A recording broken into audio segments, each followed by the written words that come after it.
নমস্কার, আমি রাজপ্রতাপ বসু, রাজপ্রতাপের ঠেকের থেকে। এই যেই জমিতে দাঁড়িয়ে রয়েছি এটা ঠিক আমার বাড়ির একদম ওয়াকিং ডিস্টেন্সেই এই জমিটা। তো আমার বাড়ির পাশের দৃশ্য বা আমার বাড়ি এখনও আপনাদের দেখানো হয়নি, একটা সময় দেখাবো, ধীরে ধীরে দেখাবো।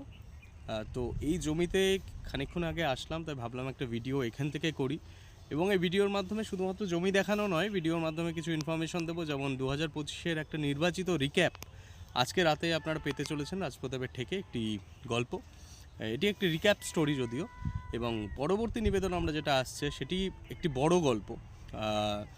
প্রায় 2 ঘন্টার কাছাকাছি তারানাথ তান্ত্রিকের একটি রোমহর্ষক ফ্যান ফিকশন গল্প আসতে চলেছে রাজপ্রতাপের ঠেকে খুব শীঘ্রই গল্পটি। তাছাড়াও আপনারা কমিউনিটি সেকশনে দেখেছেন রাঙা কাকিমার পিণ্ডদান, গল্পটিও এই মাসেই আসবে। তাছাড়াও আরও যে গল্পগুলি আসবে সেগুলি ধীরে ধীরে ক্রমশ প্রকাশ করা হবে কমিউনিটির মাধ্যমে আপনাদের সামনে। তো জানিয়ে রাখি, খুব তাড়াতাড়ি আজকের একটি গল্প থাকছেই, একটি রিক্যাপ স্টোরি থাকছে 2025-এর, এবং তারপরে আপনারা একটি 2 ঘন্টার কাছাকাছি একটি তারানাথ তান্ত্রিকের রোমহর্ষক ফ্যানফিকশন গল্প।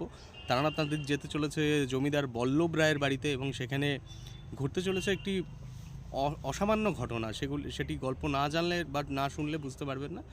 ধীরে ধীরে সব জানাবো রাজপ্রতাপের ঠেকে, চোখ রাখুন, দেখতে থাকুন রাজপ্রতাপের ঠেক। আর কেমন লাগলো আমাদের এই বাড়ির আশেপাশের জমি বা এই সর্ষে ক্ষেতের দৃশ্যটা সেটিও কমেন্টে জানাবেন। ধন্যবাদ।